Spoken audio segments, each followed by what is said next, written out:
Hey guys, Toolman Tim here. How are you? We are back. We've got a good one tonight. How are you, ma'am? I'm good. Good. I have a beautiful guest sitting next to me, and we are going to dive in tonight to our favorite zombie films. And yeah, it's going to be a good one. So first off, I teased a few little announcements. Nothing serious, but kind of cool. Let's get the first one out of the way. This is now not everybody, but if you were on Fireside Freedom the other night, you would have caught this one already. But I'm going to include this in the recording for the first time. So I've redone an extended intro for the podcast. So it's audio only, not video. But yeah, let's play it. You guys can hear it. Hope you enjoy it. And then I'll share a little information about it. So let's start with that right off. This is the Chronorad Alert. Civil defense information will be broadcast at 6:40. West of the Rockies, you're on the air. Hello. Y2K, how can we prepare? Stop a few of their machines and radios. Throw them into darkness for a few hours. We are fighting for our lives. My family must survive. Over 5 years, 1,000 gallons of gas, air filtration, water filtration.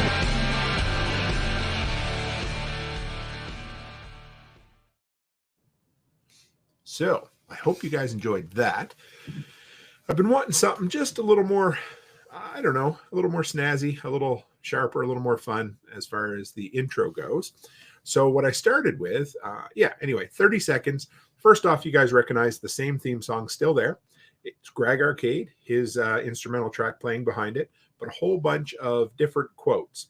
So I think I'm going to leave which quotes they are out for now. And maybe if somebody out there decides that they want to figure out where all the quotes came from, then I think we'll do a giveaway. So I'll give you guys a week. If anybody can figure out every one of those quotes from the intro, I'll make it worth your while. Let's put it that way. What do you think, hon? Is that good? Yeah. And hey, we got Liv, our daughter, in here tonight. So Brian says it sure is snazzy. Yeah, it is snazzy. Yeah, it definitely won't be playing at the front of the review videos because they're way too long. But yeah. Next. Okay. So the reason we started with tonight is, you can come this way a little bit if you want. Yeah. Oh, we're having fun with cameras tonight, guys. So tonight's a Friday night live stream. I've been doing a Friday episode for a while. So we decided that we are going to, okay, for those of you out there that don't know, and I'm sure you've heard me talk about it a little bit before, The Last of Us was a pretty damn good video game. It's about the only video game I've played in the last 10 years. The most incredible cinematic zombie, almost like a movie, right? It played like it. Anyway, so starting this Sunday night on HBO, there is from what I can tell, an incredible series starting. It's going to be 9 episodes to start with. So we're going to watch it, each episode 2 or 3 times throughout the week. And each Friday night, we're going to do a recap, reaction episode to it. I think maybe we'll pull in some maybe outside the box audience, because I'm thinking there's going to be quite a bit of interest in the show. Mm-hmm. We're excited about it, and we're looking opposite of each other. So we're doing, here we go. We're not anymore. Here we go. Hey, guys. So so we're going to do that for the next 9 weeks. And my guess is if it turns in, if we really like it, maybe we'll just keep doing a Friday night pop culture show, eh, baby? And for The Last of Us, if anybody doesn't know, it has Pedro Pascal in it. Yes. And if anybody out there is a Game of Thrones fan, he played Oberyn, the one that gets his head squished by the mountain. Yes. And Bella Ramsey, which is the Lord of Bear Island, the little tiny lady queen, the little mouthpiece off of Game of Thrones, who was awesome. Yep, she was. So they're the two main. I'm just looking up the rest of the cast here. I don't think there's any. Nick Offerman. Yeah, I do. My fellow libertarians will love him. He played Ron Swanson from Parks and Recreation. He's going to be in it. And yes, and Melanie Linsky. She's from Yellow Jackets. Okay. Yeah. Yeah. Mando. He the main guy from Last of Us is also in. He is the Mandalorian, right? Yeah. Oh, Lady Marmont. That's it. Yeah. Lady Marmont. Yeah. So it's exciting. The cast looks good. So I'll paint a picture for you in case you guys are wondering. Plus, they filmed it in Edmonton. Yeah, all over Alberta. The whole thing. They spent a whole year here making the whole different cities look post-apocalyptic. But the whole story, Joel's the main the main guy, and Ellie is the main girl. And Joel loses his daughter and is just kind of beside himself in this zombie apocalypse. He ends up coming across Ellie. He's kind of a guy who takes on jobs. He's like a bounty hunter, sort of, whatever. Anyway, they hire him to take her to a facility because she's been bit and she's immune. And that's where it starts. And the whole movie is like this road trip of the two of them traveling together in this post-apocalyptic wasteland. I'm excited. You're excited. Oh, yes. We're going to have fun with it. I hope you guys enjoy this. I know the pop culture episodes have been a big hit. So we're trying something slightly different. You know, we're going to do the weekly reaction to the episode, and we'll see how it goes. Eh, baby? Mm-hmm. Yeah. So that was number 2. And then number 3, well, let me back up a little bit. You guys seen Brian Alexovich in here tonight. He has a giveaway because he hit 1,000 subscribers on YouTube. I can't remember which day. It's January 20 something. So anyway, his giveaway ends before that. So make sure you go by his YouTube channel and check it out and make sure you enter, because after that, we're going to do our annual Groundhog Day. Don't have a clue why I do a Groundhog Day giveaway, but it's always fun. So we're going to do a Groundhog Day giveaway. But the cool thing is that January 23rd is Brian's giveaway. So make sure you get in, because in there, I'm giving away a free year subscription to Patch of the Month Club. So better get in. And we're going to launch our giveaway on February 2nd. It's only going to run a week because we're going to do the giveaway on February 9th, which is going to be our 250th episode, which is a big friggin' deal, I think. So there it is. And yes, Pipin says, Last of Us is the first show I'm considering watching in years. So here's the thing, guys. It's going to be HBO, which means I figure it's going to be a hard R. But, and of course, I've been let down by Rotten Tomatoes before, but I've read a few reviews. I've stayed all away from spoilers, but it's hard to spoil when you already know the ending. Mm-hmm. But it's got a 97 on Rotten Tomatoes. Now, for those who don't know how Rotten Tomatoes works, that doesn't mean it has a 97% score. It means 97% of critics give it a positive review. So that means 97% of critics gave it more than 5 out of 10 stars. Now, the thing about that is, overall, the cumulative rating is 8.8, which is super high for something new. So, well, I kind of have the same feeling about it. The first season of The Walking Dead. I knew you were going to say that. Yeah, because like, you know, when they first announced that the Walking Dead was coming out, of course, all the graphic novels were out, and it was a big deal. It was, and then you see them when they started the first season of The Walking Dead was incredible. Oh, that was one of the best seasons of television ever. And it just kind of had the same feeling. I just hope they don't nix the writers like what they did with them, and then they butchered it. But it just, I don't know, I'm excited. Me too. And I don't want to let everybody down, but if you watch it, if you watch our show and you're like, oh yeah, sounds pretty good, we'll let you know for sure. Yeah. So, and One Step Closer says, good morning, woodchuck chuckers. Love it. And yeah, 250 cheers. Thanks, Pipin. And 250 is awesome. Thanks, Byron. Really appreciate that. And yeah. Oh, and finally, what are we drinking tonight? Well, you're drinking. I've got my Diet Coke. Something very special. Mrs. Cook tried everywhere to get me a bottle of this. We called about 40 liquor stores before Christmas in Edmonton, and could not find one. We walked in to what is now my favorite liquor store in the West Edmonton Mall the other day. And what's the name of the liquor store? Oh shit. Did I take a picture of it? I can't remember. So while you're thinking of it, I'm going to show you. It's made by Buffalo Trace. It's aged 10 years, if you can see the dark in it. It's called Eagle Rare.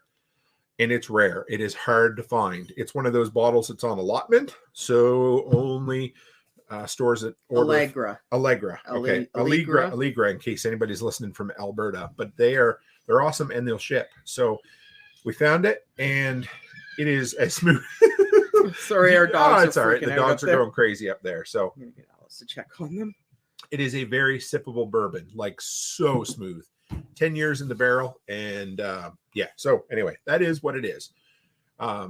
Yeah. Oh, look at that. Byron has 3 bottles right now. Yeah. It's hard to get. Yeah. I'm going to say it's the best stuff I've tasted yet. I mean, I've only been into bourbon for a year. It might so be easier to get in the States, though. it could be. That's true. Like up here, we can only get it if it's a sell-off from like a hotel or somebody who Basically, brings in a anybody who's case. affiliated with the hospitality industry, they have to buy a whole case, and it's not cheap stuff. So to get a whole case of it's pretty rare at some of the stores. So but no stores actually buy a whole case of it. yeah, very, very rare. So, but it, boy, it's good. That's all I can say. So, all right. Finally, we went to the movies the other night, and we went and watched Megan. Yes. So that is, for those who are wondering, the movie is, the name is spelled M3GEN, and it's and what is it, an acronym or whatever? It's the letters mean something.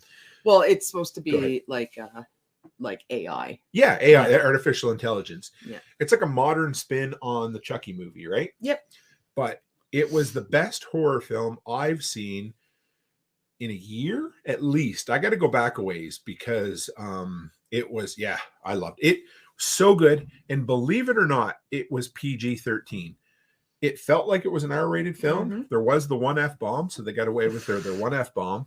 And there was a kid who got his ear tore off, but somehow they managed to just skirt the line. And it went to show that PG-13 can still be a good horror film. Hey? Yep. Yeah, absolutely. And there you go. Okay.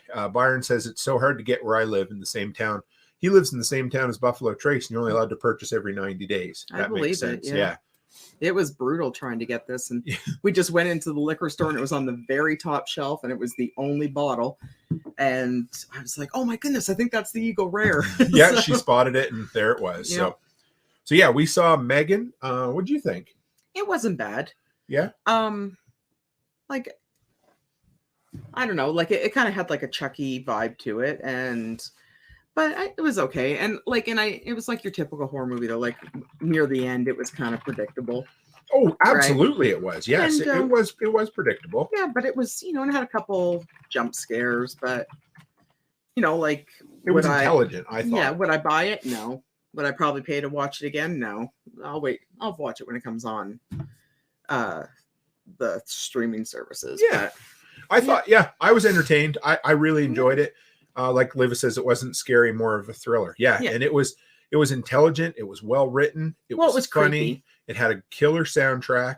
The acting was good, which is all of those. When you put all of that together in a horror film, it was pretty good. Yeah, it wasn't bad. It had the main lady. She was the girlfriend from Get Out. Yes. Yeah. And she's a good actress. Yeah, actually that's the only other movie I've seen. Yeah, I know.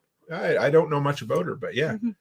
And just over the Christmas break, we took a minute and we watched Violent Night. That one was good. Yes. So stinking good. It's so cheesy. Yes. But it was like, what would we say? It was Home Alone meets Die Hard. Yes. It was Die Hard if Die Hard was a Christmas movie. Sorry, guys. So, what's his name? The guy from... I call David Harbour. David Harbour. Yeah. He plays Santa, who is not exactly immortal, but he has powers. And I won't go into his backstory, but it's pretty cool. Yeah, because it ruins the movie. Yes, so we won't talk about that. But he's a badass who is also a drunk. So it even has a little bit of Bad Santa in there. Yeah. But it was fun to watch him kill these bad guys. And the movie itself is interesting because other than the little girl in the film, all the characters suck. They're all bad people. Like none of them are nice people. None of them have morals. So it makes for an interesting time. Yeah. Yeah. But you don't need to wait to Christmas to watch that film. It was if it wasn't so violent, that'd be like a new Christmas movie. But kids can't watch that. No, Charlotte and Alice could, but none of the boys. Yeah. Rachel, stop. I just like to stir shit up. She says we all know Die Hard's a Christmas movie. It is a Christmas movie. So this is what it was. It was like Die Hard meets Bad Santa meets Home Alone with a hard R rating. Yeah. And it was perfect. So now, real quick, I saw 5 trailers recently of movies that I'm kind of excited to see. Evil Dead Rise. It's yet another film. Yep. I think Sam Raimi has something to do with it, the original creator of Evil Dead. But this one, the main character is a lady, right? Yeah. Yep. So it looks interesting. Knock at the Cabin. So that one looks so good. Oh, so fucking good. I have a love. I really do have a fondness for M. Night Shyamalan, even though he's made as many stinkers as he's made good films. And I have like, I know it's funny to say, but I actually think I have a little bit of a soft spot for David Bautista. Oh, he's a good actor. Like I know he looks like a meathead, and he's, you know, like, but he is so good as Drax. Oh yeah. And then when you watch him in this, it's like he actually is a believable actor, and he seems really, really good.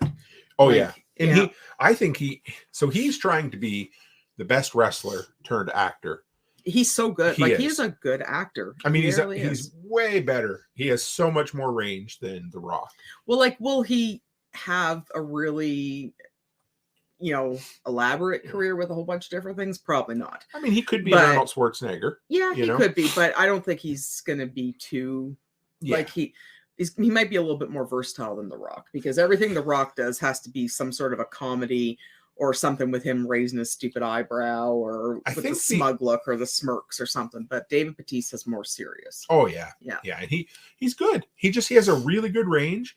So he's a lot better than John Cena too. Yes. But I think I was just going to say, if anyone else who's a former wrestler could give him a run for money, it would have to be John Cena. But he's more like The Rock now too. Like everything is going towards comedy based. Yeah. And it's always, and I find with John Cena, it's more raunchy comedy. That's true. Like, and you know, like it's kind of Yeah, good old Jesse Ventura. One step says, could he be the governor of Minnesota? Probably could be. Yeah. He seems like he's a pretty intelligent dude. So I don't know. You know what? I got to take it back. So, you know who else I really liked as a wrestler turned actor? Roddy Piper. Yeah, from They Live. I know. They Live is just so fucking good. I love that film. But anyway, yeah. So Knock at the Cabin, it's called. And it has something for everybody. But it's an M. Night Shyamalan film. This gay couple, they have a daughter. They get a knock at their cabin, and it's like these sick and twisted cult members, I'm going to guess, 4 of them. They walk in and they say, one of you has to die or the world ends. They sound crazy. Then they turn on the TV. We'll leave it at that. And it looks fucking incredible. It's creepy. It's R-rated. I just hope it has the magic of earlier Shyamalan. You know, I hope so. He's had some good ones, and then he's had some bad ones. Yeah, so I don't know. Byron says the preview looks good. I agree. That's where we seen it on before Megan there the other night. Batista was awesome in Army of Dead. He was one of the only really good things in that film, to be honest. It was an okay film, but yeah, it's. I love him as Drax in Guardians. He's so funny, and he's so deadpan. Oh yeah, and that's like he just like that one whole scene where he goes, it can't go over my head because I'm too fast. I'll catch it. You know, like he's so good, right? He does it, and he really is. I'm glad. I hope he has a long and storied career. And it kind of broke my heart a little bit when he said he's not playing Drax anymore after this Guardians. So. I think that's all. I think Guardians itself has. Well, I don't. Yeah, they probably wore themselves to the ground, but I hope they don't keep doing it without him as Drax. So. Letty says Drax is one of her faves too. Mm-hmm. Yeah. Oh yeah. Beau is Afraid. So we just saw that trailer tonight. That has Joaquin Phoenix in it, whom I'm a huge fan of. It's a mess of a movie. It's crazy looking. It's from Ari Aster, who did Hereditary. Wow, it looks interesting. That's like the first time I've seen that preview. So I'll have to watch it a couple more times to find out what's going on. But I have no idea. It looks like a mindfuck of a movie. There's animated sequences in it. There looks like there's an end of the world sequence. But I'll watch anything Joaquin Phoenix is in. I think he's one of the best actors of our generation. And yeah, what was the one we watched where he was like ex-military, but he was like a drunk and he went and that was just like it was like Under Your Radar movie. It sure was. Yeah. I can't remember the name of it. She said that Over My Head line jumped to my head too. Yes. It's the funniest line in the entire movie. I don't even care. Then at the theater, we saw a preview for Renfield. Yep. Which was kind of funny. So talk about what's the story behind Renfield, or who is that? Well, Renfield's he's from Bram Stoker's Dracula. Yes. Because when they brought it up, I don't know if anybody's seen the original Bram Stoker's with Brad Pitt? No, not Keanu Reeves. Okay, yes. And you're thinking Interview with the I am, yep. Keanu Reeves and Winona Ryder. Right. But Renfield is the crazy guy that's locked in, was was Dracula's first assistant, and then he kind of goes crazy, and he's locked in the cell, and he's got like the funny metal things on his fingers, and he eats the bugs, and he talks about getting a cat and a kitten, something as a companion. So his name's Renfield, and he goes crazy, right? Because they basically like Dracula drove him crazy along with his wives and stuff. And I don't know if they were using him as a feeding vessel, or I'm not sure what happened, but wasn't he almost like an assistant that they were sending him out to find? He was an assistant, Yeah. but he lost his mind and he goes Right. crazy. Yeah. So this movie is called Renfield, and I think that's probably young Renfield as opposed to. Now, do you think it had a bit of a comedy feel, didn't it? It did. Yeah. Well, So we're not going to spoil anything. It's only a 2.5-minute trailer. Mm-hmm. But in the last 30 seconds, you get to see Dracula. Yeah. Are you ready for this? Because it's fucking balls crazy. Nicolas Cage plays Dracula. And he is just full on Nicolas Cage. It looked pretty wacky, didn't it? Yeah. It'll be funny. I'm looking forward to it. Lately, I've watched just about anything that Nick Cage has put out, and most of it's been good. So there, yeah, ladies, like Nick Cage's. Yep. And it's every bit as goofy as you might think it will be. So. And finally, if Renegade Butcher's still in here, I included this one for him. February 24th, there's definitely a new modern day classic coming out based on a true story dealing with a harrowing plane crash in Tennessee, I believe it was. And Rachel beat me to it. Cocaine Bear. So it's going to be, it would be Ray Liotta's last film. It was his swan song. He recorded it, filmed it just before he passed away. I'm sure it's going to be absolute. Anyway, it's going to be an interesting film. Let's put it that way. It's about a bear. It's exactly what you could imagine. It's about a bear who finds a brick of cocaine in the woods and eats it and snorts the hell out of it, and then goes on a murdering rampage. So, yeah, we'll have to watch it. You can watch that one. Yeah, I know. So there you go, guys. Yeah. That's our update in the land of film here. So, want to start with our list? Sure. So tonight we decided. So real quick, to kind of launch this series, and this morning I said to Becky, okay, we're going to put together a movie episode, and we're going to do it on the best video games turned into films. So I looked up the list, and I'm like, well, and it terrified me. Yeah, I know. Because I couldn't, I'm like, I have no idea. Like, I know, like, I was thinking in my brain, the only thing that came to my brain was Resident Evil. That was it. If anybody wants to have some fun, look up the Wikipedia article on video games turned to movies, and you will see a hot pile of steaming shit. Yep. The only two good video game movies are the first Resident Evil. That's it. Just the first one. And Silent Hill. Yes. Oh, Silent Hill. I never thought about and that. That's it. There's nothing else. I don't know. Like, unless you include Sonic the Hedgehog, but I haven't seen it yet, and it's a kid's movie. Oh, it was awful. But the first three, oh my God. Anyway, the first three, are you ready for this? Were Super Mario Brothers, which was probably the worst of all time. Double Dragon, which was just as bad. And was that one? Oh, and the Mortal Kombat and Street Fighter. All four of them were the worst of the worst adapted video games to movies. So, there wasn't much to pick from. Hey, Mr. Dixon, I cheers to you. I got my bourbon in my hand. So, you want to go first this time? Yeah. So we're going to work through. We'll go from 5 through 1. So you list 5, and we'll. Well, these aren't in any particular order. Oh, they're not. Do you want to try to do them in an order? Like from least to yeah. best. So okay. number 5. Yeah. So, and I'm going to have my suspicions that our lists are pretty similar. So okay. So we'll do. Okay. So number 5 first. Number 5, and I kind of feel like a bag of shit for going this way. That's fine. But a little bit of a back.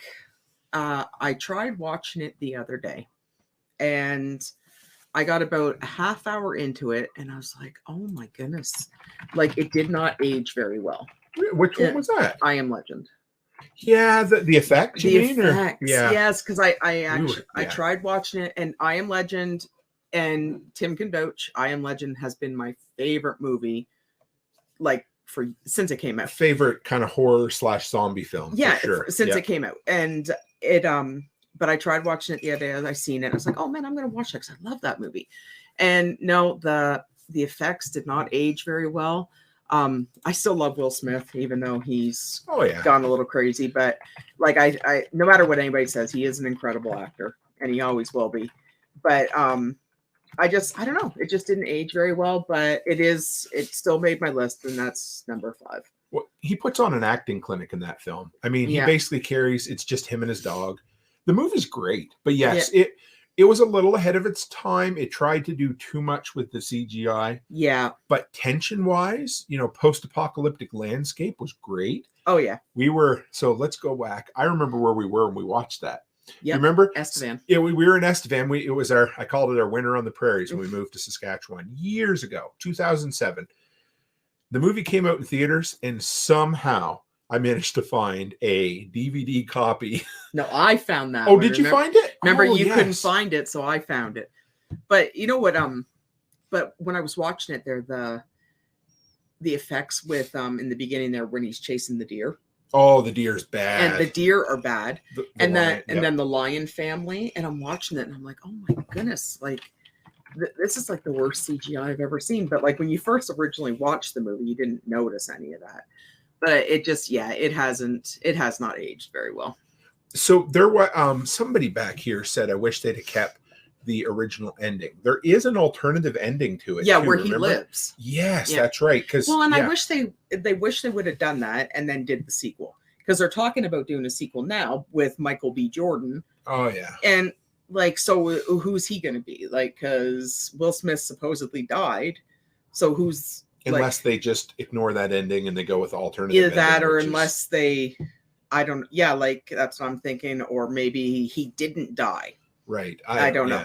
Maybe but, like, I'm not a huge fan of Michael B. Jordan, but I know. But I just... I think it's going to be one of those movies where... What was the recently one that they just released a sequel to?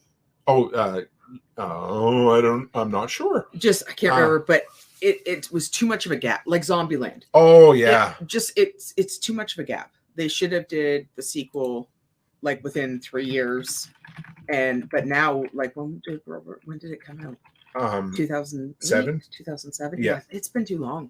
Like, it's not gonna like Will Smith is what he is, but he's aged so much. Mm-hmm.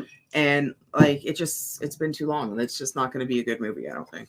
Yeah, I could go back and watch it. I mean, oh yeah, when I did try. Oh yeah, and it's a great prepper film too. That's what I love about it, because I mean, he literally scavenges and he knows how to. Oh yeah, Avatar. That's right. Well, honestly, I haven't seen the original Avatar, and I have no interest in the second Avatar. Yeah, neither have I. But it's still like.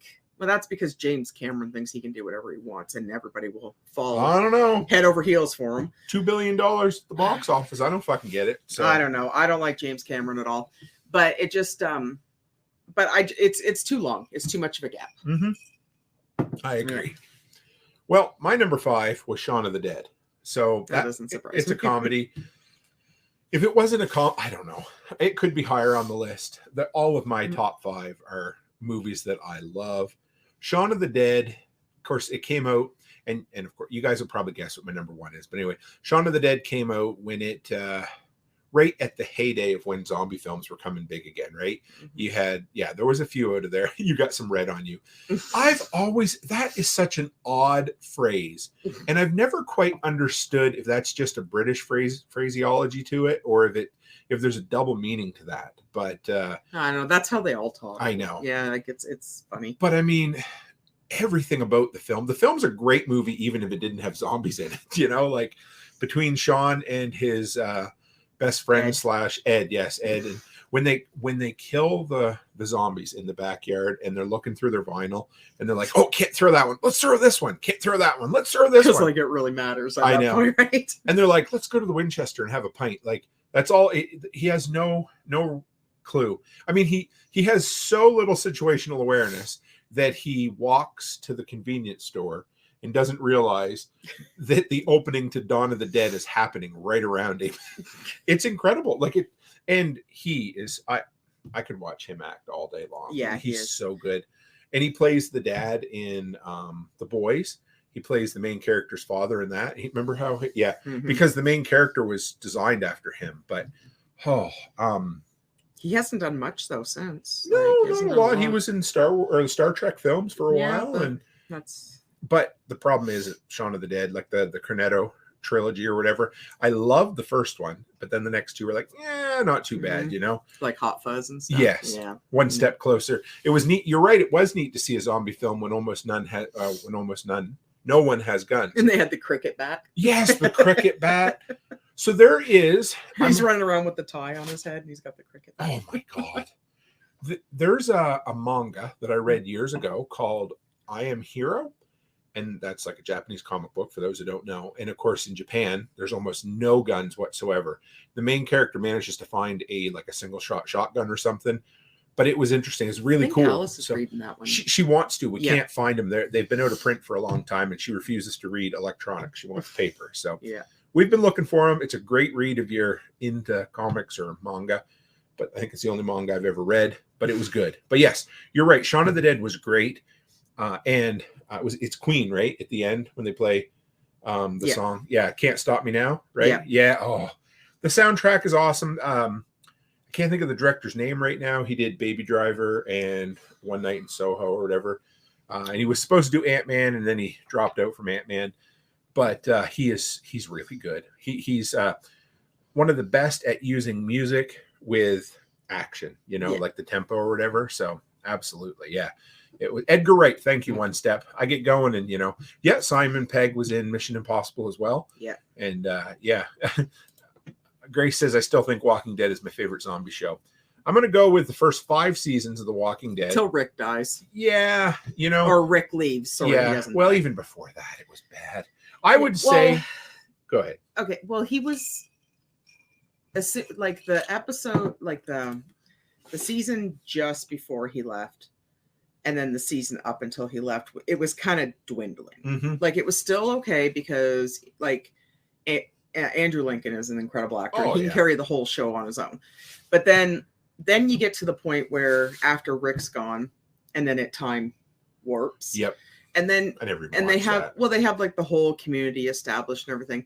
And I started watching it and I'm like, okay, you have this community, you have supplies, why do you keep going out? Right. Why do you keep going out and trying to cause trouble? Why do you keep going out and finding fights? Just stay and live your lives? Like, why do you have to be such assholes? Right. And then they make it sound like everybody else is the bad guy. But actually, I think they're the bad guys. They're not much better. No, because they go out looking for the fights all the time. And I don't know. It just get, and then it's the same thing over. It's repetitive, and over, and it's like, okay. It just become. It's like it almost felt like a CW drama after a while. It was like, they had these mopey teenagers, and then you had to check off all the diversity check boxes, and then of course, and then when Michonne leaves to go find Rick, like she did, like she had this whole I'm a strong warrior woman type of persona. And and then she's got her son and she's got Judith, and all of a sudden she just up and disappears. Yep. So you're gonna leave your children in the middle of a zombie apocalypse to go find something that you don't even know is there. Yeah. That doesn't make any sense. There was such little, Yeah, and that's because she left because of Marvel, right? Absolutely. But it was a really dumb move. They should have just killed her off. One step closer says Coral. Right.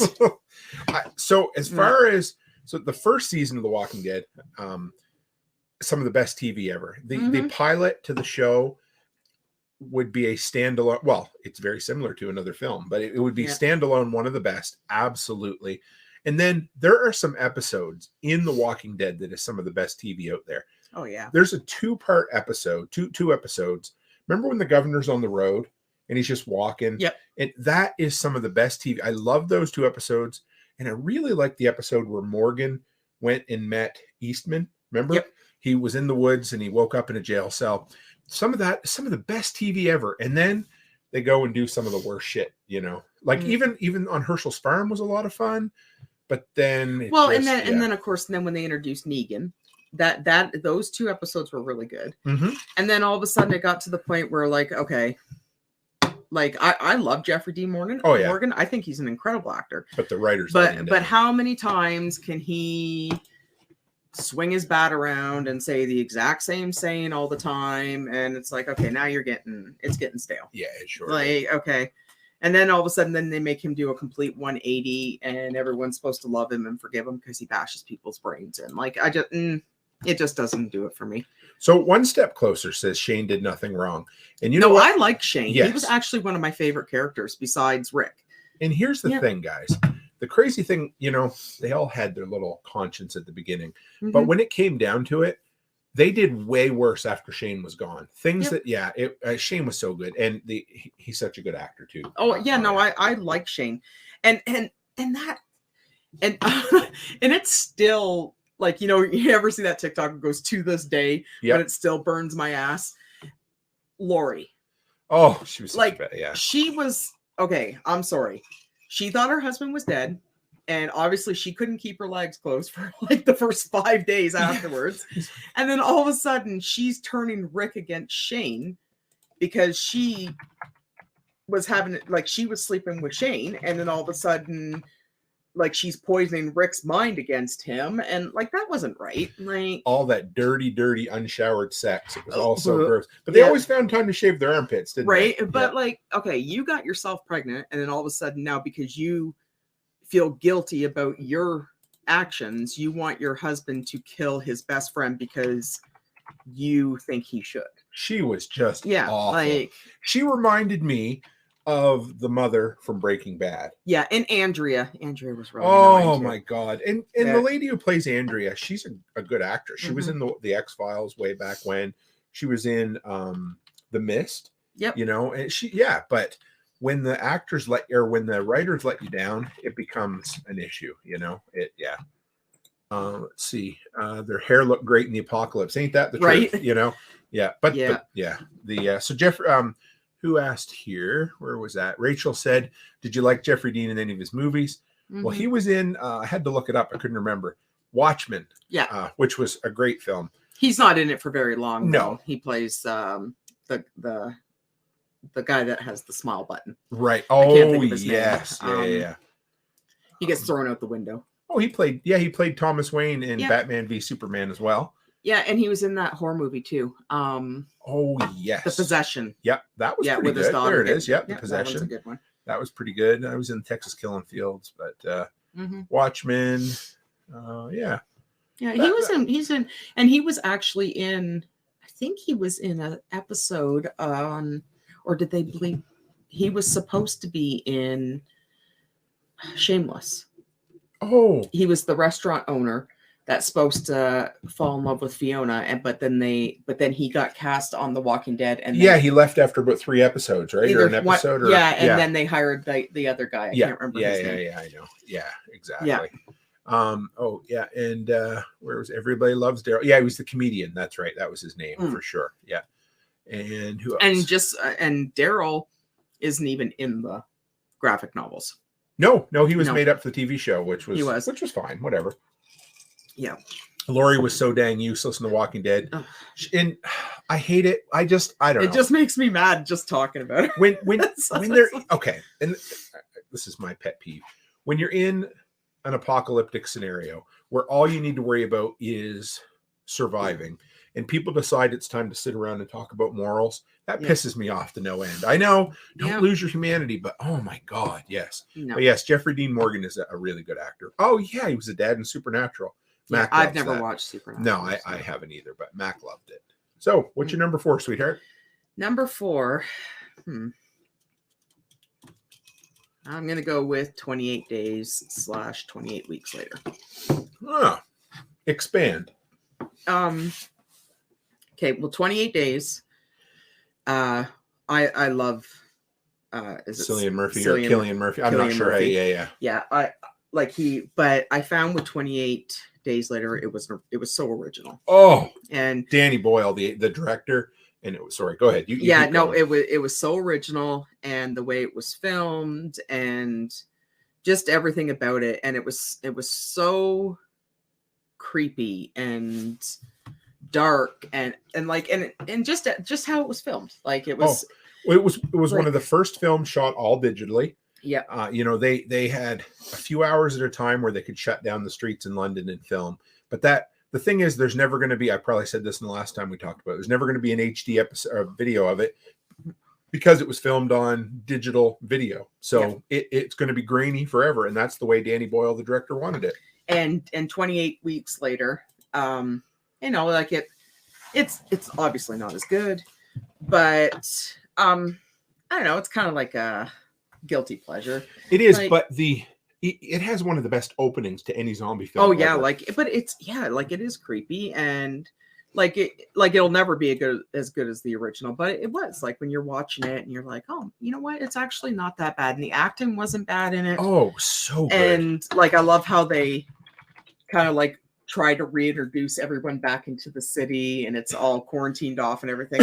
I love how they do that, and then all of a sudden and you're like, you know, it's gonna go to hell, you know this, right? Like every single time. And then all of a sudden everything starts blowing up. But those are my two. One Step says it was heartbreaking when the nice guy got turned up. I'm gonna guess they mean Brendan Gleeson, the dad. Yeah, and that was so frustrating. Looks right up and a drop hits right in the eye. That's what would happen. Like, to what me. are the that would happen to me. Everything goes in his eye. Everything's in my eyes. I could have fucking safety glasses and goggles and a face shield on, and I would still look up and it would get in there. Well, Amy too, my sister. Yeah. Every time you toss something at her, it hits her in the eye.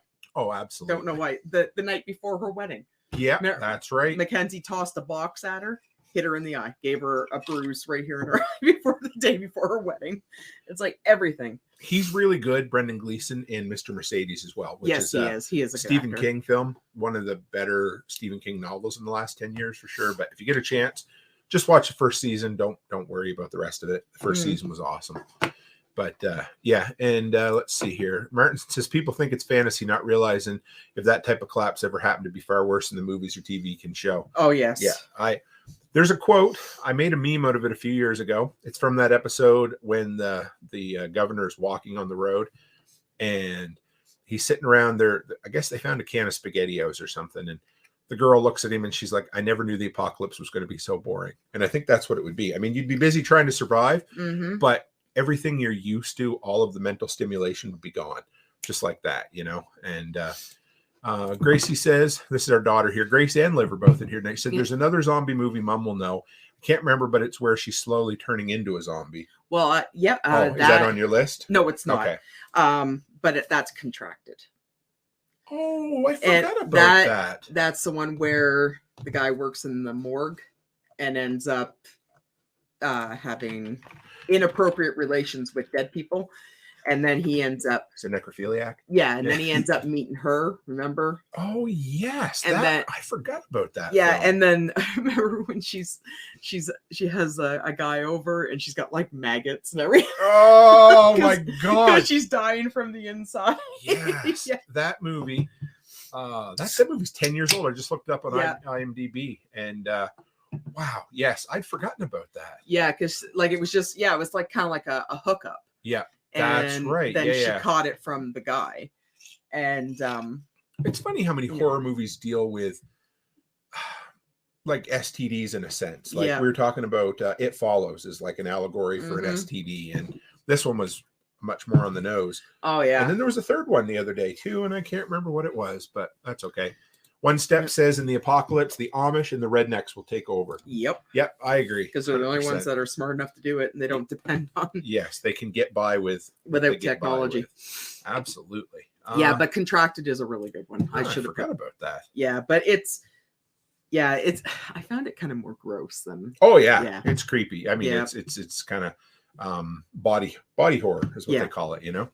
So my number 4 is Night of the Living Dead, the original, not the original zombie film, but the one that everybody talks about. The black and white one. The black and white one, George A. Romero. There is an older zombie film called White Zombie, which yes, that's where Rob Zombie got the name of his band from. I've never seen it. Apparently, it's not very good, but it's okay. But the traditional, what we think of, the slow lumbering brains zombie coming out of the ground. Yes. Remember, so years ago when Alice was just a baby and she would crawl along on the ground and she would go after the dog food, I'd always go, brains. And do you notice that in any of the new zombie movies, none of them ever come out of the ground? No, that's true. Yeah, Yeah, that 'cause, was like- just a George Romero Yeah, thing. like it showed. Remember, they were in Yep. the cemetery, Barbara and her brother, Night of the Living Dead, and the hands are coming up. None of the other zombie movies I have ever seen them come out of the ground. Return of the Living Dead. That Wow. one. Yeah, but that was I yeah. don't classify So those. yeah, you know what? I forgot about that one, Rachel. Maggie, the one with Oh, that was my honorable mention. okay. Yeah, we've got a bunch of honorable mentions probably Yeah. too, I'm guessing. So but yeah, so Night of the Living Dead, it's so good. It's black and white. If you guys don't know, George A. Romero forgot to file if it's the copyright or whatever it was. So what ended up happening was it went into public domain as soon as it left theaters, which meant he basically didn't make any money. So if you ever wondered why there's like 8 million copies and spin-offs and movies with Night of the Living Dead in the title, that's why. I love that one in Barbara. They're coming to get you, Barbara. And then he falls and hits his head. And the ending. It's so good because of the ending too. Right? Okay. Okay. Because I think it rides on that whole racial tension. Racial tension. I believe the film was made in 1968. Yeah. So if you haven't seen it, I'm going to spoil the ending for you. So plug your ears. I know. Come on. How Can I old really is it? spoil a 60-year-old film? Exactly. 65-year-old film. We're out of, yeah. You know, the black guy at the end is the only survivor, and he steps out onto the. No, he's in the window. Oh, into the with window. his gun. Yeah, with his gun. And then the cops shoot him right in the head. Yeah. And I mean, you think he is going to be One Step Closer says one of the first movies with a black hero. Absolutely. Mm-hmm. And then they shoot him. And I mean, it is such a bleak, dark, and depressing film, but it still has that 60s, you know, kind of that, you know, the 60s were still thinking about the 50s. So it still had kind of that Leave It to Beaver kind of look to it. You know, the guys wore button-up shirts and the big bee's nest hair. Yeah, it was a great film. And if you guys have never seen it, because I've only watched it maybe since we've lived out here is when I first seen it. Oh, I've seen it. Oh yeah, and it's great. And you know, if you're like my kids and they thought that, you know, before color TV everything was black and white, including the whole world, you know, maybe do yourself a favor and go back and watch it because it's worth it. And while you're at it, go find yourself a couple silent films and watch them too, because there are some good silent films out there. Maybe I'll have to do an episode of my favorite silent films because there's a bunch of them. You'll have to do that on your own. I'm not a big silent film. I know. Maybe I'll get Charlotte to come on with me. She'd love that. She likes our old silent films. I've never seen Return of the Living Dead. I have. Yeah. And One Step says it still holds up. Night of the Living Dead, are you talking about One Step? Because it does. It's just a great film. You know, the great thing about black and white is it's very forgiving with effects. You know, and I think it's funny though too when you watch those older movies and you know, like when they're in the basement and it's the husband and wife, and how like when they get mad and they get like really loud at each other, and it's like, and they're so over dramatic. It's it's really great. It's like in them old films whenever a woman got a little hysterical and she fainted. Like, oh. What was your number 3, baby doll? My number 3 is The Crazies. Oh, I love The Crazies. I forgot about The Crazies. Yep. Tim's crush. Timothy Oliphant. Timothy Oliphant is in that movie. He's a gorgeous hunk of a man. He is. He is a great actor too. He is. Justified. He did how many seasons of Justified? We never watched the final one of that. No. Either. Oh no, you're thinking of no, we're talking about Deadwood. Deadwood, yes. Yes, that was good in that too. Oh man. Yeah. So no, now the Crazies, they're kind of zombies, but they're not. But they're still at the point where they're non-functional human beings. Yep. And basically they're just there to kill. Oh yeah. And it has a great opening too. It does. The baseball field. Oh, the baseball field. Yeah. Like man. that's really great. And then, and their only thing, it's like their function to kill, but they're not like your typical where they're after the brains and the flesh and everything. They just have to kill. Yeah. It's similar to 28 Days Later in that sense. Kind of, yeah. Because that's just rage. There's no feeding there. It's just they're violence. just killing. Yeah. And I like how they, I can't think of her name. Rajda. I can't pronounce her name. That's okay. The wife. Okay. I can't remember. No, she was in Silent Hill. Yes. Yeah. So she's good in it, and just the whole movie itself. It's just like it's shot really well. Radha Mitchell. Radha. Radha Mitchell. Yeah. Yeah. Radha. Yeah. But and it's just and then of course at the end when they like nuke the whole town and everything, and then it like patient zeros onto them as they're going to the other town. And they think they're getting away, and they're like, "Oh no!" I really wish they would have done a sequel to that one. It was so good. It was, and it was so violent. And I mean, like, look at it. The man can act him like in a brown paper bag. Like he's like your modern day cowboy, and he doesn't have to try to be. You know what I mean? And he's a good actor. If you've never seen The Crazies, it came out in 2010, so it's 13 years old, but it holds up still. Oh yeah, and it's George A. Romero too.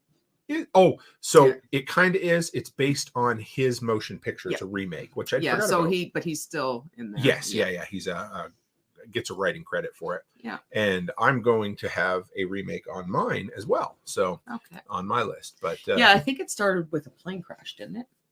Like the plane. Yeah, it was crashes, a military crash, and then it goes into the water. Yes, isn't that how it travels? And then. Yeah, and then they try, and it's all military. They try to cover it up. Yes, of course, and the government is always ahead of everybody. And it's a good one. No, it is a really good movie. I like it a lot.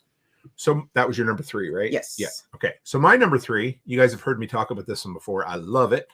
It's the only Canadian film on this list, and it's Pontypool.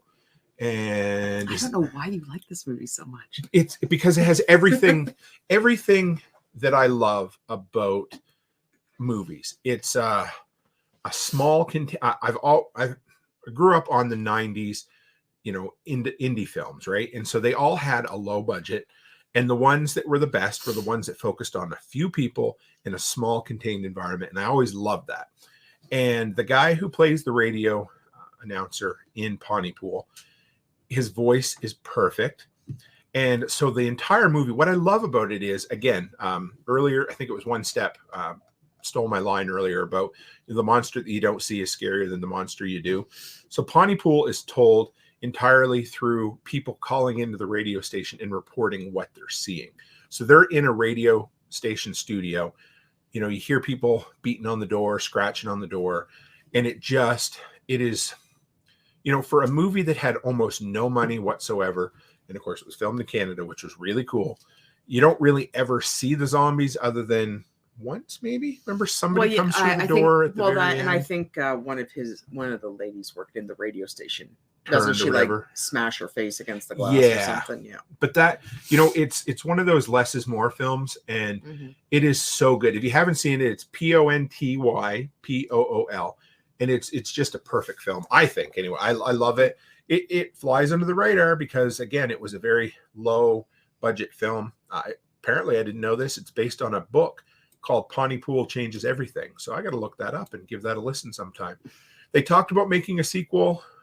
They talked about making a comic book based on it. It's been too long. It has. Yeah. I mean, we're talking, it's 15 years old now, right? And it's a brisk hour and a half. But again, one reason I like it is everything happens in the mind's eye. It's basically an audiobook that's acted out, and it's a lot of fun. So if you're out there thinking, I need something to watch, well, here's the tagline. It says, a radio host interprets the possible outbreak of a deadly virus which infects the small Ontario town he is stationed in.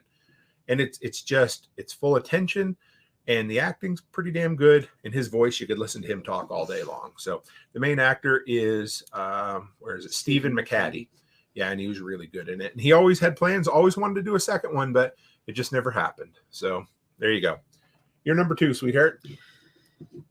So number 2, I kind of I have. You went back and forth. Yeah, I don't know. I'm gonna have to give number 2, I think, to World War Z. Okay, that was one of my honorable mentions. Yep, guilty pleasure is Brad Pitt. Obviously. Oh, me too. Yeah, we can share him. It's fine. Yeah, he's a great actor. He's everything he touches is. I love his movies. Oh yeah, we watched that one the other night with him in it. The Bullet Train. Yeah, yeah.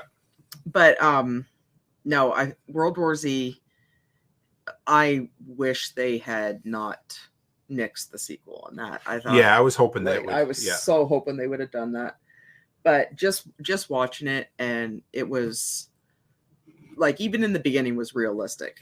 Remember when they're packing up really quick and they're leaving and the little girl's crying because she's looking for her blankie. Oh, that broke my heart. And then of course, they're trying to find, and when they're in the pharmacy there and they're attacking his wife and he kills the guy and the cop's running in there and he's putting his hands up because he killed him. Yeah. The cop goes right by because he's looking for baby formula. And like, it's just everything about it is realistic and of like what could happen. Right. And then you get to, and then like, and it was so great too, when they get into that, it made me so mad when they're in, was that Jerusalem? Yep. And they had it all blocked off and then they started singing. It's like, why are you singing? Oh, I know. What is wrong with you people? And then like they start singing, and then of course, then the zombies start making that zombie wall, and they're like, and then they start falling over, and like, and the way they fall, and then they get up and start running and everything. Yeah, it's an insane movie. It's pretty intense. The thing about World War Z, and I've mentioned it many times, is a lot of people considered the book unadaptable, and I think the movie proved it.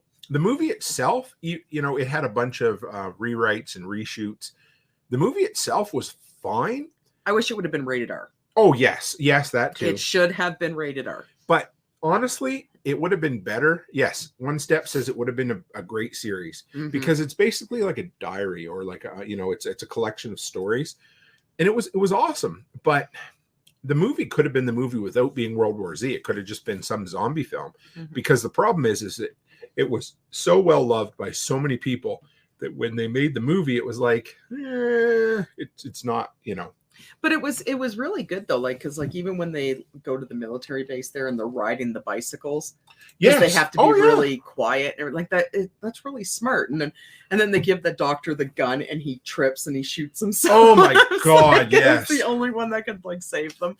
And I forgot about that. Yeah, but like even everything they do is like I don't know. It was just a smart movie. Yeah, like, I enjoyed the film. I didn't love it because I'd read the book beforehand. Yeah, no, see, I hadn't read the book. I know, which was good because it's one of the few where I'm like, they're two completely separate entities and they really don't have a whole lot to do with one another. I wish they would have did the sequel because they were in talks of it and they were in plans and then they just kind of fell apart. Yeah, I don't know. Brad Pitt maybe get drinking too much or something. Well, that or maybe they just didn't want to pay him anything or who knows, right? So my number 2 is the Dawn of the Dead remake. 2004. Written by James Gunn, directed by Zack Snyder. That's on your list. That's too. My number 1. Yeah, okay. There you go. So we'll talk about it together. So it's great. Sarah Polley, right? We seen her the other day. Yeah, Canadian actress. She's great in it. And Ving Rhames. Ving Rhames, yep. The whole film is just full of all these character actors that you recognize. You know, the dad from Modern Family, he's in it. He plays a bad guy, which is so funny. He's such a douche. Oh, he's such a douche. Yes. Yeah. And like honestly, watching him in Dawn of the Dead and then watching him on the Modern Family, it looks like it's a completely different person. And it's just the way he carries himself. Yep. One Step Closer says, hell yeah, the opening credit sequence with Johnny Yeah. So Cam and Colby from the Casual Preppers, they did a survey a while back about what would be the best soundtrack of the apocalypse, and so everybody put in their songs. And Johnny Cash, but like half the songs that people listed were from the Dawn of the Dead soundtrack. I wanted to get it on vinyl, but I haven't been able to find it yet. But the movie, again, it's fast zombies. Yep. But it's that, hey, let's go to the mall, you know. But it has, man, I gotta tell you, it has one of the best opening sequences of any zombie film. Yeah, like when they're laying in the bed there and the little girl comes into the hallway. Like it's my number 1. It's my favorite movie. I think I could go upstairs right now and watch it on Netflix. Oh, absolutely. I've watched it probably 200-300 times. And it just but like the little girl in the hallway and she gets up and her face is all chewed up and they're like, what's going on? And then her boyfriend, her husband, or whatever. Well, the little girl bites his neck, right? And he dies, and then he comes back to life, and then he's just like, doesn't he headbutt the well, she goes door? Into the bathroom and he headbutts through the door, and the little girl was so creepy. And One Step Closer says the man comes around. That is so perfect with that opening montage. And then I'm sure most of you, but when they're in the elevator and there's the elevator music, and it's like this swing version of Down with the Sickness by Disturbed, which, oh my god, it's so perfect. And like in the beginning too, when after the opening sequence, I love how it focuses on the news, and the government, and they're like, we don't know.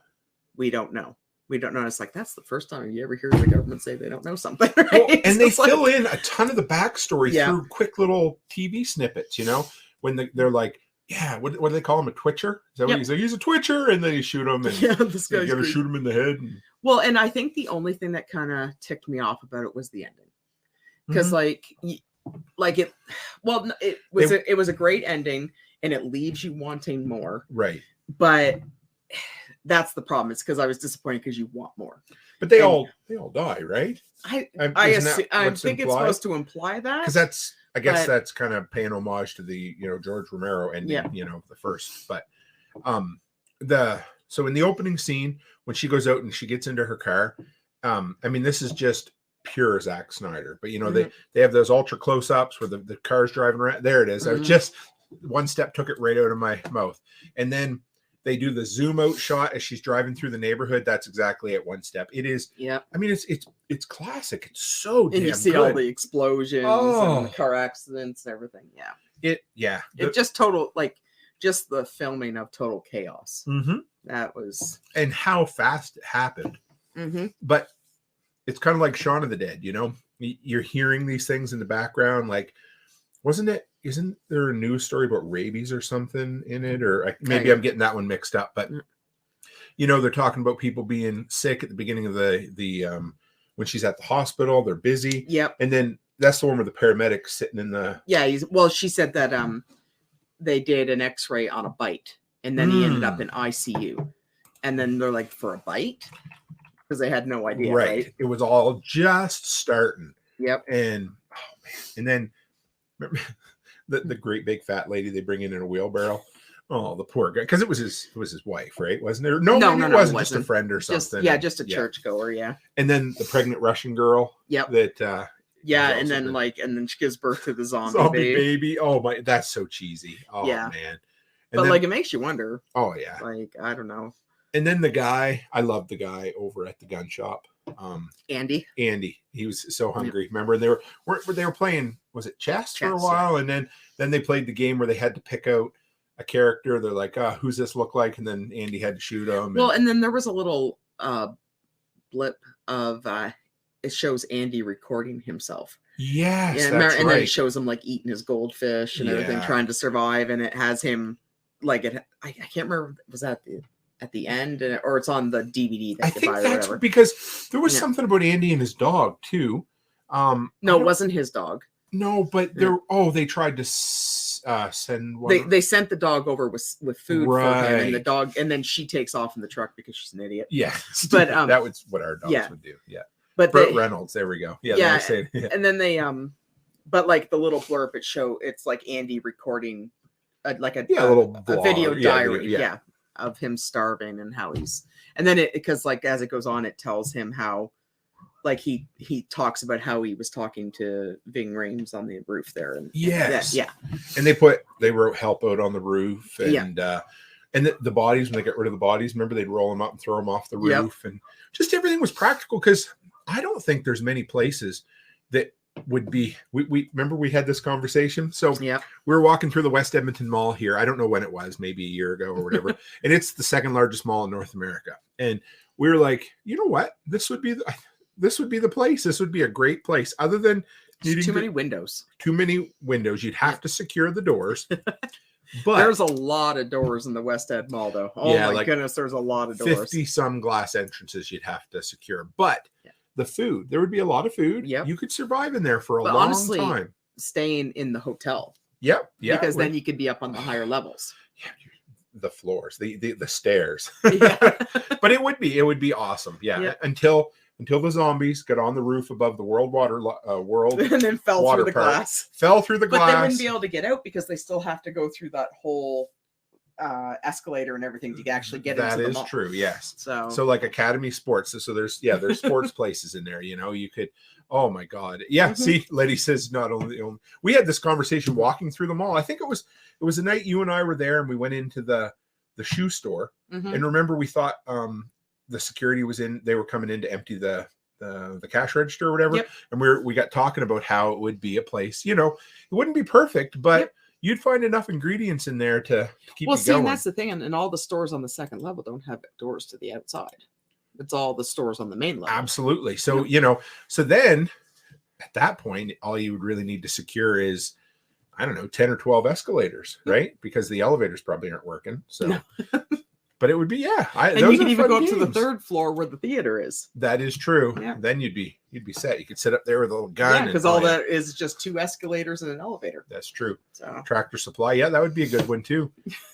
But yeah, same over here. Martinson says, yeah, it's a fun game. I don't know. It is. It's something to pass the time, right? And I mean, there's a seal, a place where the seals swim around, and there's a pirate ship in there with a great big indoor. So you have lots of fresh water. You know, it would turn eventually, but it would. You know, lots of fresh water. How many places there is to eat? So how many places to sleep? Oh yeah, you'd go in the brick. You could have your pick of a different king size pillow top every single night. You know, exactly. And, as far as weapons go to defend yourself, geez, there's the gun range. Yep. Gun range. There's a gun range, an indoor gun range where you can shoot all kinds of guns that you can't shoot anywhere else in Canada. So that would be cool. An indoor bowling alley, so you could throw bowling balls at them. Golf clubs for mini golf. We'd have to save the sloths though. Yeah. Chris Dixon says fresh-ish water. Yes. Yeah. You'd need a Berkey or something like that. But at least you'd have access to water for a little while. So yeah, it would be true. Well, now would it be salt water for the seals? I don't. I think do they have to be no. salt So water? the water that the seals are in is separate from the water. The rest of the water. Okay, yeah. Yeah. So the seals are. Yeah, it is all. Maybe sometime we'll do a video. Well, worst case scenario, you could drink the water out of the water park, and that's chlorine too. Yep, that's true. It's just chlorine, right? That'd be fun to do a walk around video of them all sometime. Oh yeah, definitely. Yeah, we'll do it for you sometime. One step. It's one of my favorite places. It's huge. Yeah, it is. Yeah, Chris says it's an amazing place if it wasn't for the people. Well, we just went on Wednesday night, and it actually wasn't too bad. It was quite quiet. It was quiet, but it was still busy, right? But like, it's not like once you get used to it, it's not horrible, and you know where everything is. And that's true. Like seal jerky. One step. For those on audio, is there 2 or 3 of them? 2 or 3, yeah. Yeah. Or maybe it's sea lions, not seals. They're sea lions. But yes, sea lion jerky. Yeah, it would work if you had to. You know? Yeah, they're really cute. But plus there's the wild animal sanctuary in there that has sloths. And yeah, the sloths are so cute, and tarantulas and nasty old snakes, and Yeah, no, but if you were like, as long as you know where every store is and you know where you're going, and you're not afraid you're going to get lost, then it actually, and I don't recommend going around Christmas time if you're not a real big people person. But it is a great mall. We love staying at the hotel there. I just love it. It has everything you need. And if you stay at the hotel, you can go in and walk after it's closed at night. So we could film our own little short film in there, some post-apocalyptic short film. Could. So that would be fun. Plenty of options for food then. Sloth jerky. Yeah, it's so hard to chew. It's slows you right down. Well, the plenty of options for food. There's like 3 food courts, 3 or 4. There's 3 great big huge food courts. Plus Bourbon Street. Plus there's Bourbon Street. Plus the Asian supermarket. Yeah. So there's lots. No shortage of food. No. That would be fun. I think. Yeah. Anyway. So yeah, Dawn of the Dead remake, and so your number 1 was Dawn of the Dead remake as well, right? So my number 1 is 28 Days Later, one that you mentioned already, but there's a soft spot in it. It really built that's what gave me the love for zombie films when it came out in, I think it was 2002. I ended up getting a DVD copy of it just after. No Zombieland, one step closer. I like Zombieland. I really like Zombieland, but it wouldn't even have made my. I don't even like Zombieland. I just like Woody Harrelson. Mm-hmm. And I like the rules in it. The rules are fun. But Jesse Eisenberg and Emma Stone. Yeah. But so 28 Days Later, I loved it. Like I said, filmed on digital video. Danny Boyle, who did Trainspotting and Slumdog Millionaire, what a crazy combination, also did 28 Days Later. He's talking about doing a third one 28 years later, which is not that far away. We're 21 years now. But anyway, who knows if he'll ever do another one. I don't really need another one. The movie stays well on its own. I loved Cillian Murphy, however you pronounce that. Cillian, I think. And it's so good. Like when they got the girl who's the chemist, and she's like, "You're gonna crash from the sugar, so now you need an upper and a down." You know what I mean? It's a perfect film. And so when I was talking about Pontypool, probably my favorite scene in 28 Days Later doesn't even happen. He describes when he's going to the train station with his family, and he talks about the wave of how they see the rage going through it. Mm-hmm. And the kid climbs up on top of the pop machine and watches it happen. None of this happens in the film, but I remember it like it did because it was so well described. And I knew Letty would know. She's Killian. I know. I've and says 28 Days Later is my favorite zombie film. It's really good. Mm-hmm. And I love this. So One Step Closer says it's a great fit flick and PETA caused the apocalypse. Right. They probably will. It'll either be they'll cause the apocalypse or some genetically modified Impossible burger that's made out of I don't know what ends up. So you had a few how many I just one honorable mention that I could think of. You didn't give me much time. Don't worry about it. But my honorable mention is Maggie with Arnold Schwarzenegger and Abigail Breslin. Probably Arnold's best acting film ever. Yeah, it was really like I when you're watching it, I found it was kind of slow, but I thought it was good. Yeah, but it's a slow burn film. It's not supposed to be 28 Days Later or Dawn of the Dead or any of that, but it's a great film.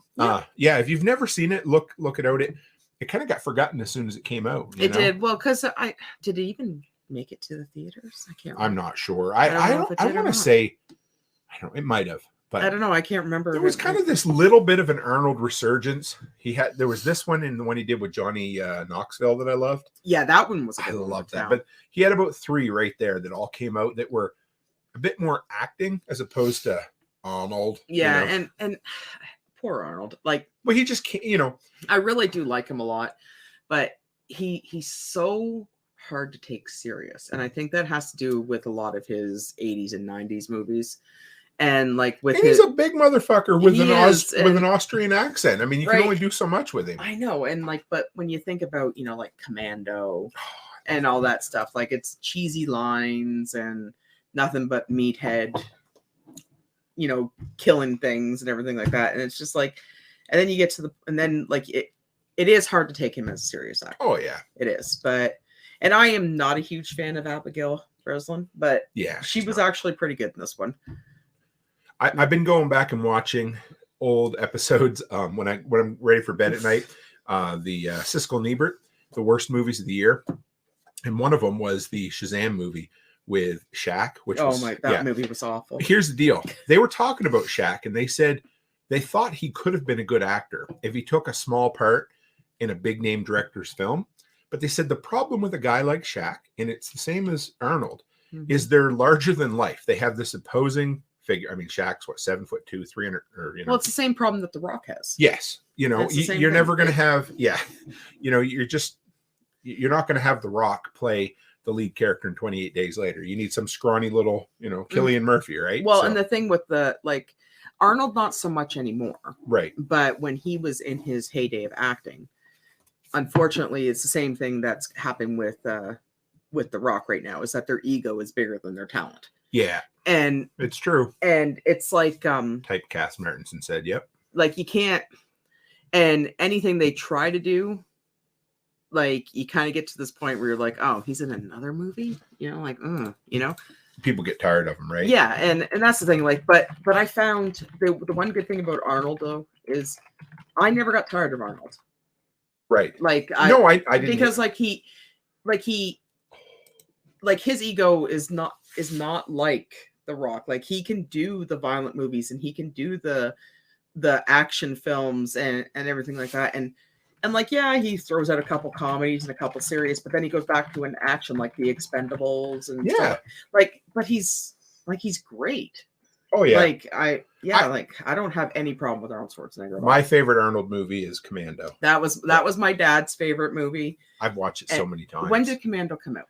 84, maybe? I don't know, 86. I'll look it up. Yeah, go ahead. Yeah, because I am honestly convinced that Commando was one of my first action movies I ever watched. Because at 85, I would have been 6. Yeah, I believe it. So there's 6-year-old me And my dad was a big Sylvester Stallone, Arnold Schwarzenegger, Bruce Willis, and Steven Seagal. Yep. Though, like, I have never seen a man watch Under Siege more than my father.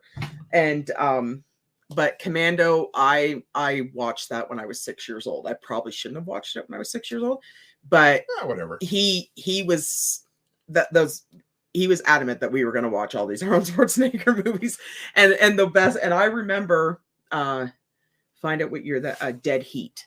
Oh, Dead Heat, is that what it is? Yeah, okay. with Arnold Schwarzenegger. Find out when is that it one. Dead Heat or Red Heat? I think it's called Dead Heat, or is it Red Heat? I think it's Red Heat. Try that one, Red Heat. Yeah, Red Heat. I've never seen it, but it's got Belushi in it, right? Yeah, and what year was that? 88. 88. So that would have been the second Arnold movie I watched. Okay. And so 88, I would have been 9. I was 9. Yep. And I remember watching it because after I watched Commando, I kind of, like, I loved Arnold. And I think I had a little bit of a crush on him. Oh, sure, why not? And then Red Heat, it showed his bum. Oh. I was 9 and I seen his naked butt and I'm like, oh, it was the greatest thing in the entire world. And I love it. Yeah. Meanwhile, I don't know, like, how old was he in 88? Like, I don't know, probably 40. Yeah. Yeah. But I thought that was the greatest thing. Yeah, he's a good looking dude. He is. He always liked to show his butt off too. He did it. Remember in Terminator? Yep. Yeah, but I didn't see. But no. Red Heat was the first time I seen it. Like, I think I've never honestly seen the Red Heat. first time I I'll have to seen watch it. any nudity in a movie. Well, sure. And then of course, and then we watched Under Siege, and she comes out of the cake, and you can see her boobs, and I was like, oh, there's boobs on the TV. But if you guys want to see, if you guys like awful, like YouTube channels where they watch bad movies, I've been watching this new one. It's a husband and wife called So Bad It's Good, where they sit down and watch. They've basically been watching all of the Steven Seagal movies that he's made in the last 15 years. Yep, he's still making movies, and they're horrible. So if you want a good laugh, they're usually about 25, 30-minute videos. Oh, it's so good. But yeah. So if you guys have ever seen on Reddit, they have these one-sentence horror stories. So One Step Closer, his comment here, I think, would qualify as a one-sentence horror story. It says, I was trapped on a bus ride once, and I was forced to watch Shazam, and I'm still mentally scarred. So yeah, that's the makings of a one-sentence horror movie right there. I don't think I ever watched Shazam. I think I tried, but I don't think I ever watched it. Yeah, I don't. No. Yeah, I don't know if I've ever seen it. I've just heard it so many. Yeah, it was so funny. It was. You just hear how bad it was, you know. Yeah. Because he's a bad actor. There's nothing around it. And he didn't stand a chance. I mean, he didn't get any good scripts, or you know what I mean. So no. So I got a few honorable mentions. Yeah, I guess you do. Yeah, we'll bust through them. But Gracie was reading some of these. Like, she mentioned Train to Busan. Oh, so if you guys haven't seen Train to Busan or Train to Busan or whatever, it's really, really good. The sequel's horrible, but the first, the movie itself is good. It's sad, of course, but it's a dad who's a deadbeat dad. Mm-hmm. You know what? It follows a similar storyline to War of the Worlds with Tom Cruise. You know, an absent father who has to look after their kid and do the best they can and basically just survive in a world that's falling apart. Well, and the only thing that did it for me, it was because it was subtitled. Yes, yeah. And there is nothing worse than watching a horror movie and having to read what's going on in said horror movie. I will say, because it kind of takes it away from the movie, and that's very, very, like, I'd rather watch something dubbed than I would for horror. I'm a snob. I do prefer subtitles, but I will say for horror films, I think dubbed is the way to go for whatever reason. Well, because like when you're like, if you're watching it and it comes up to a part where it's supposed to be really important or it's a jump scare or something, you miss it because you're reading exactly what's trying to go on. And it's, I don't know, I find it takes away from the movie. It's true. Yeah. Yeah. So I put Pet Sematary on there as well. Yeah, it's kind of a zombie film. I mean, it is. Well, it is. Yeah. So not apocalyptic. No, not at all. But well, that's not that we know. Yeah, of, but Pet Sematary. Oh, man. I love the book. It's probably one of the darkest of Stephen King's novels. We actually bought the book for Charlotte for Christmas. And I hope she reads it. Yeah, she's been reading a few of them. But if you've never seen it, do yourself a favor. But just be prepared. The original. Don't watch the new one. Do not watch the new one. Yeah. Was it John Cleese? No, what's his name? John Lithgow played. He was good in the new one. He played the neighbor, but don't watch. The new one. Don't bother. Do not bother watching it. It's horrible. Grace says, would you count Smile as a zombie film? I don't think so. It's more of a, I was thinking Smile's more of a film like it's more of It a Follows. Yeah, kind of like a ghost. Yeah, it's a ghost and it's a transferable. Again, it's kind of like the horror STD film, right? Yeah. I didn't like Smile. I'm sorry. I just didn't. We tried. Yeah. I watched it. It's Kevin Bacon's daughter. Mm-hmm. So if you like nepotism, I didn't like how it was filmed. Yeah. And I don't know. I didn't like it all that much. Like, I didn't find it very scary. It was like your typical. How about Army of Darkness, baby? With Bruce Campbell. It's the third one in the series, right? Did you like it, or that's where he goes back in time, right? Yeah. No, that's weird. Yeah, it's not too. She's listening. Yeah. All of a sudden Surrey picks up. So, or is that Surrey? Yeah. Anyway, be quiet, phone. Yeah. Yeah, no, I do like Army of Darkness. I always quote the boomstick one. Yeah. The boomstick, yeah. Yeah. So I had World War Z as well, so we don't need to chat about that. The reason I put this on here, and if you guys haven't seen this, it's another Canadian film. It's called Blood Quantum, and it takes place on an Indian reservation. Oh, I forgot about that. Yeah. Yep. Now, the thing is, the first half of the film is awesome, dealing with the outbreak. But then it goes into like this Mad Max, remember, post-apocalyptic. So, you can turn it off if you want after the first half hour to 45 minutes, but the first half of the film is incredible. So that's why it's honorable mention, because it was done on a low budget.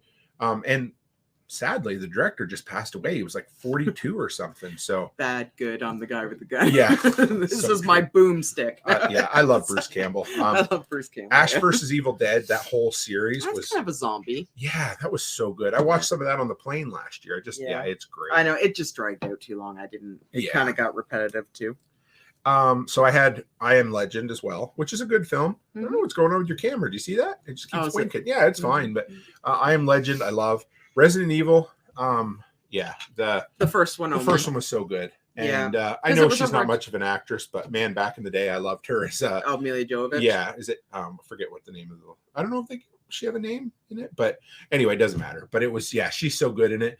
And then Alice. Is it Alice or is Alice the computer? I think Alice is her name. Okay. Anyway, I think she's Alice. That's and I love all of them. They're guilty pleasures. None of them are great. The first one was really good, but again, if you haven't seen it, her husband does all of he's the director, so that's why they just keep making films. Yeah, Project Alice. I don't know. Let's see if that's her. Let's see. Go down. Yeah. Okay. It is Alice. Yeah, because that had a lot to do with Alice's name. Yeah, that's true. Yeah. So I love the film. It's really good. Project Alice. Pride and Prejudice and Zombies. Remember that one? I did. It was okay. Yeah, I liked it. That one again.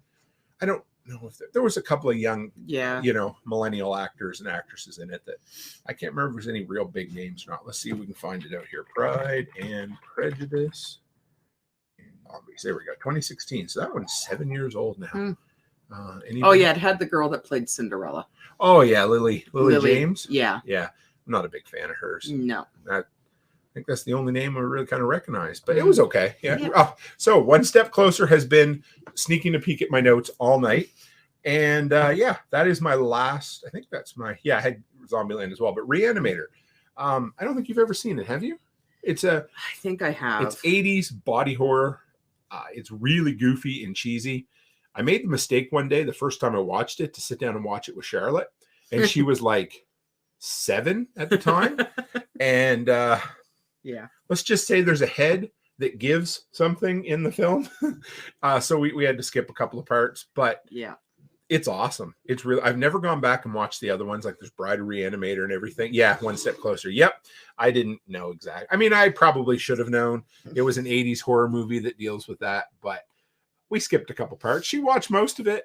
We've been pretty open with the kids over the years, but there was a couple things in there that I was like, fuck, let's just pause it and move on there, Chucky. So we were good, but it was, there's so many good zombie films out there. Well, and say one that everyone was hyping up that, remember, we couldn't wait to see it, was The Girl with the Gifts. Oh, so bad. That movie was ridiculous. I know. All it was like this little tiny thing screaming. Yeah. Through the whole movie. And from the last couple shows, I don't really have a big liking of movies that revolve around kids, because I find they're harder to follow.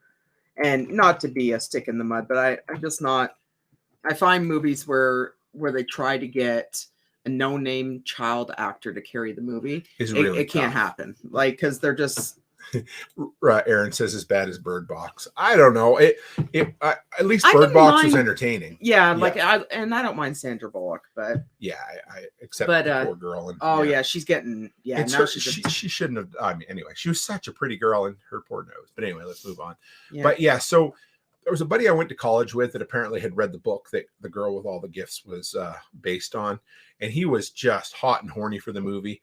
And so I watched it, and I was just like, oh, this is so dull. And then another one was Little Monsters. Remember that one, hon? We tried. I don't even think we finished that one. That Little has Monsters. that Lapita. I can't. Oh, from Black Panther sister, right? I think she's won an Oscar. Here, I think isn't she from Black Panther? Maybe. Lapita. Oh man, I tried. I would butcher her name if I tried. Yeah, she plays his sister. Yeah. So. And she was 12 Years of a Slave and Us and Black Panther. And she's a great actress. But this film was just so. It was hyped up. Everyone was like, oh, yeah, got to watch it. We watch it like, So it's a washed up musician teams up with a teacher and a kid show personality to protect young children from a sudden outbreak of zombies. Just okay. Now, one that I do like that I didn't mention, I've mentioned it in other episodes, is Cargo. And it is Martin. Is it Martin Freeman? Is that his name? He plays. Let me see if I can bring it up here. Martin Freeman. It's in Australia. He gets bitten. It's a very slow burn, a very slow turn. So you get a few days from when you get bitten. He has an infant daughter, and it's sad. I know. Even as soon as I say it, it's a Netflix film, but he basically spends the whole film finding somewhere safe for his daughter. And it's such a well-acted film. I've always been a sucker for British and Aussie films. I don't know why. There's always a few, that the horror movie from over there, from Australia, where the killer, the slasher guy. Oh my God, Wolf Creek. Wolf Creek. Yes. Yeah, that was a good one. Of course, the Mad Max films are good. There was one that Heath Ledger did from way back that I really liked. It was a low budget Aussie film too, but yeah, this was good. Cargo was great. I loved it. See if we can find any other ones. I'm trying to find the name of the one that I was going to talk about, but I can't find the name. What was it? Mayhem. Mayhem. I don't know. That's one with Stephen Yeun. Oh yes, that's a good one. Would we call that a zombie film? Yeah, they turn into zombies. Yeah. Okay. Yeah. Yeah, it's kind of like an R-rated Office Space, right? Yeah, it is. Yeah, like I think that's the first movie he did after he left The Walking Dead, is it not? I think so, because he has been on a roll. He's done a ton. Oh, and there's what's her face's doppelganger. That Samara Weaving looks just like the one that's playing Barbie. Oh, you're thinking of. No, she does too, though. I know, they all you're look thinking the same. Jamie Presley. No, Jamie Presley, Samara Weaving, Margot Robbie. Look. Tell me that she's not a dead ringer for Margot Robbie. Yeah, kind of. They're all that way. She was from the movie Ready or Not, which was a great film. That's a great movie. Oh yeah, love that. But yeah. Any other zombie films, darling? Yeah, I'm looking here. I know Mayhem was one. Yeah, and if you haven't seen Mayhem, let's just say they use an air nailer. Of course, it's not real to life, but it's a lot of fun when they get going with the air nailer. Like another one, I guess you could probably call it the zombie, which actually I've watched a couple times, and it's kind of creepy. Legion. Okay. Yeah. What was that one about? It's kind of has like the whole. Got Paul Bettany, which plays Vision. Vision, yeah, he's a great actor. And but it's got like the whole religion background, because he's supposed to be like who is he supposed to be? Gabriel is the archangel or something. Yeah, and then he's coming down. Oh no, Michael. He plays Michael. Okay. And then Gabriel's Kevin Durant. Right. And but like they get possessed, and they're kind of like zombie type things, and they're like crawling on the walls, and they're crawling on the ceilings, and like the old lady in the restaurant when they're like Legion was, I liked Legion a lot. And I've actually watched that quite a few times. It's a good movie. I don't know if I've ever gone back. I'll have to watch it with you again. It's really good. And it's got like a whole religious thing because she's pregnant. Right. And they're trying, and I guess the baby has to be born to save the world or whatever. And yeah, it's kind of like, it's got like the whole religious background and stuff, but it is pretty good. I was just thinking it was a tall, skinny ice cream man zombie, creepy. What was he? Was that in? Oh yeah, he's driving the ice cream truck on Legion. Oh, okay. And he pulls up, and then like his mouth goes wide, and his arms and legs go, and he walks kind of like a spider. Yeah, he's pretty creepy. I'll have to, and Gracie says, "Oh, that's where the old lady ate a rare steak with the flies all over it." Yeah, they were just showing that in the trailer here. So, yeah, I don't know if we can. It reminded me of, is it 40 Days a Night? Is that what it's called? 30 days? Yeah, with Josh Hartnett. Yeah, I know that's not a zombie film. That's vampire film, but it's pretty damn creepy. For the comic book was a little darker and a little bloodier, but it was this one here. Scooby-Doo? Yeah, I was gonna say, we have watched this movie. It was 1998. So Gracie has basically watched this movie since like she was born, and it's Scooby-Doo on Zombie Island.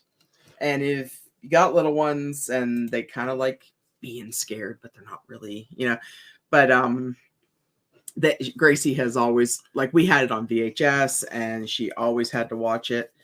And like even the kids at the daycare. I was going to say, you guys, that's what's cool about it, right? It's so funny. The older kids who don't nap, they get on their cots. And they're like, all right, guys, the little ones are sleeping. You get to watch, you can watch a show or do whatever. And they're like, we want to watch. And then they all get their blankets. And they're like, we want to watch Zombie Island, because they act like it's so scary. But it's so. I grew up watching. I know this is funny. We're going down a Scooby-Doo rabbit hole, but yeah, I love the old original Scooby-Doo. And I was so happy when our kids started watching the newer, because there's, for those who don't know, like they just have kept making Scooby-Doo movies. Well, the new ones now are ridiculous. Are they bad? Yeah, they are. They're really bad. But this one here, like the mid 90s to early 2000s, they were like, it was like a resurgence of there's Scooby-Doo. Like Alien Invasion, Zombie Island. There's a couple more, but those are the best ones. Oh yeah, Tara Strong does. Yeah, she's in a lot of that. So there's like Cyber Chase, Alien Invaders, Legend of the Vampire, Witch's Ghost. Yeah, those are all the ones that they used to watch. Loch Ness Monster. It's funny because when I go into the daycare and the kids be like, "Let's play zombies," and then but they only play it after they've watched Zombie Island. Yeah, it's so funny. Yeah. So if you're looking for little man's 3 or 4 now?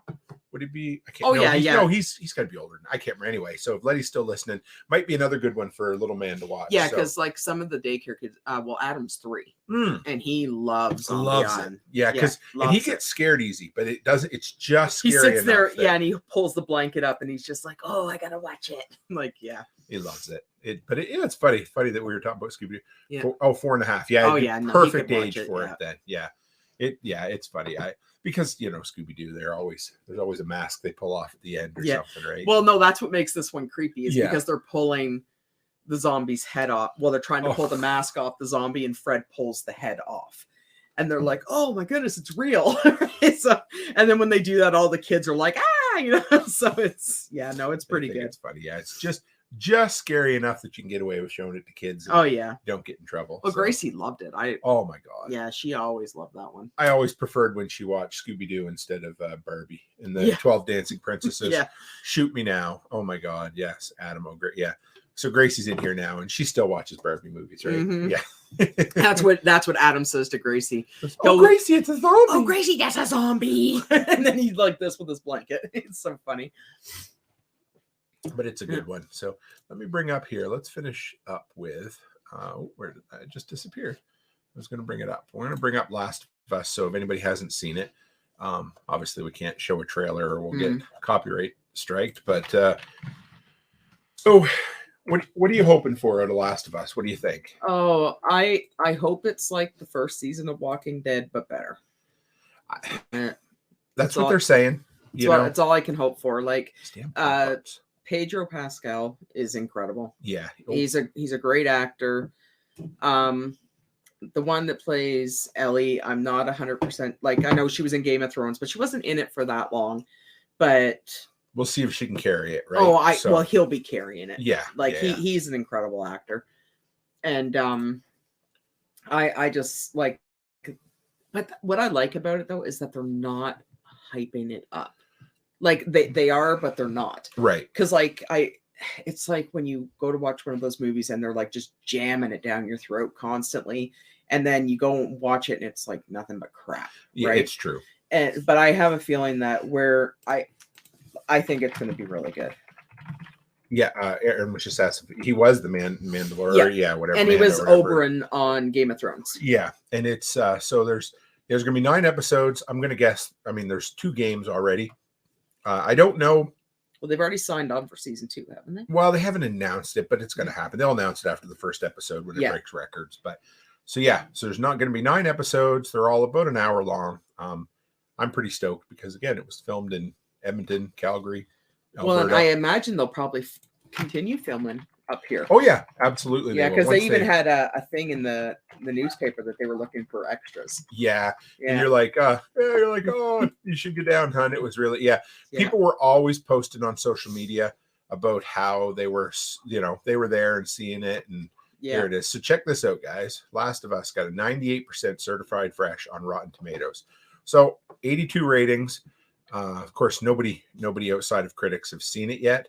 But for the critics to give it that's it's been pretty good. Yeah, I don't know if I can find it, but I mean, I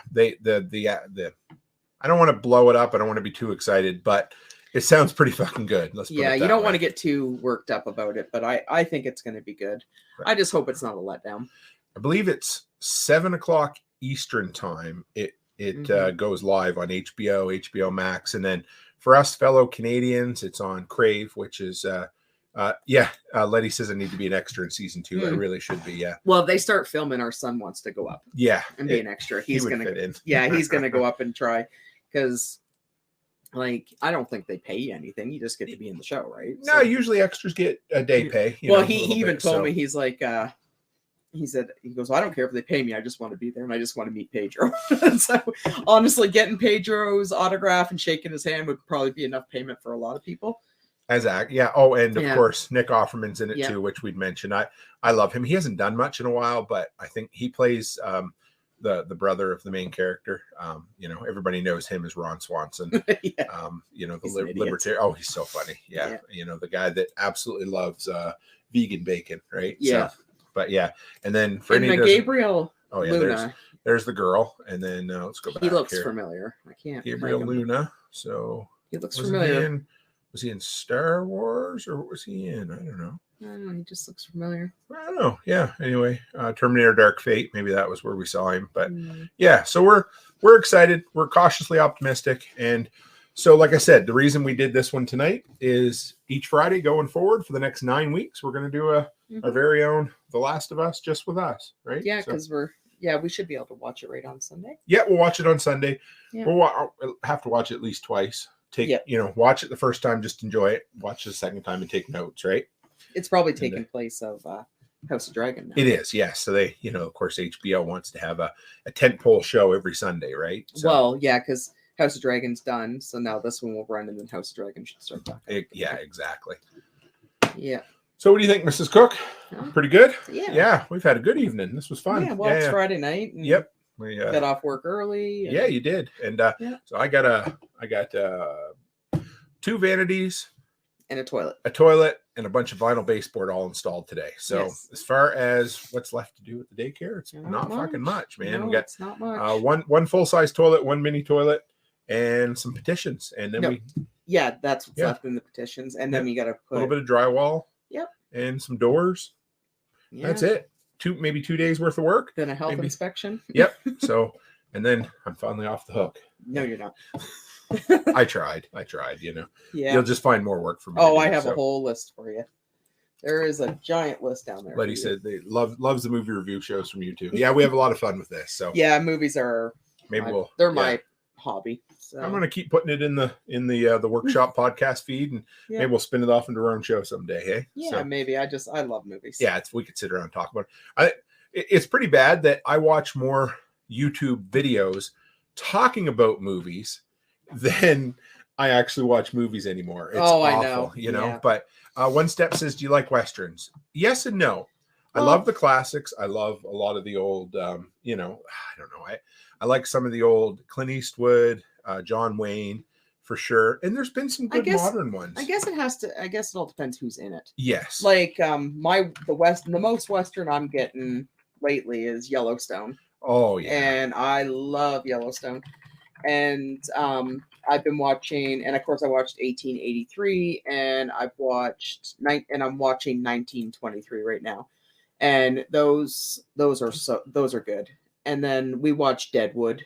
And fucking love Deadwood. And I do have a soft spot for Tombstone. I do like the Kevin Costner Tombstone, but I have to say the Kurt Russell one is way better. Val Kilmer is so funny in that one, and he plays an incredible Doc Holliday. And is that the one where he goes, "You're so blunt, you're so drunk, you probably can't hit me." He goes, "Well, I got a gun, one for each of you." That's like, yeah, and I don't know, like what else? As far as modern horror movies, Bone Tomahawk or Western, Bone Tomahawk is a Western and a horror, which was great. It's a slow burn. It was but okay. My favorite modern horror movie, Western, is Hell or High Water. So that's got I'll tell you here in a second. Is it Christopher Pine that's in that?